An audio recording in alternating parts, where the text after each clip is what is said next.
మీకు మీ కుటుంబ సభ్యులందరికీ శ్రావణ వరలక్ష్మి వ్రత శుభాకాంక్షలు.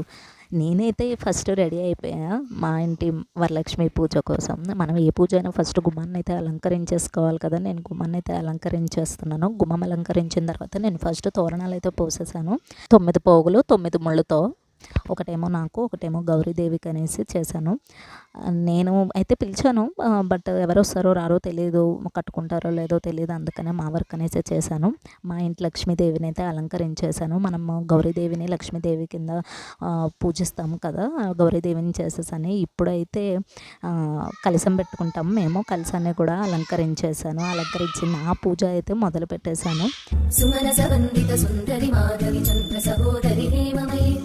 గణవందిత మోక్షప్రదాయిని మంజుళవాసిని వేదనుదే పంకజవాసిని దేవ సుపూజిత సర్కుణవర్షిణి శాంతియుతే జయ జయ హే మధుసూదన కామిని ఆది లక్ష్మి జయ పాలయమా. ఫైనల్లీ పూజ అయితే అయిపోయింది. నేను చేసిన నైవేద్యాలు అయితే మీకు చూపిస్తాను. హల్వా బూరెలు అయితే నేను ఎప్పుడు చేస్తూ ఉంటాను, అండ్ గారెలు కూడా చేస్తూ ఉంటాను. కానీ ఫర్ ద ఫస్ట్ టైం పెరుగువడ అయితే చేశాను.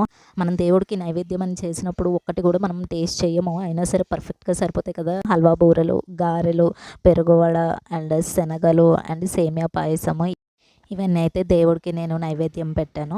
అలాగే నేను సాయంత్రం తాంబూలం తీసుకోవడం కోసమని మా పక్కన వాళ్ళని, మా ఇంటి కింద వాళ్ళందరినీ పిలిచాను. వాళ్ళకైతే 2 పాపలు కూడా ఉన్నారు.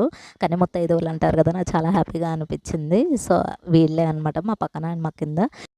అలాగే మా ఇంటి మహాలక్ష్మి కూడా ఉంది, మా అక్క వాళ్ళ పాప. వాళ్ళు బెంగళూరులో ఉంటారు. పాప పేరు తన్వి. అందరు కలిసి తనకు కూడా తాంబూలం ఇచ్చారు. ఇదండి మా ఇంటి వరలక్ష్మి పూజ. అందరికీ మరోసారి శ్రావణ వరలక్ష్మి వ్రత శుభాకాంక్షలు.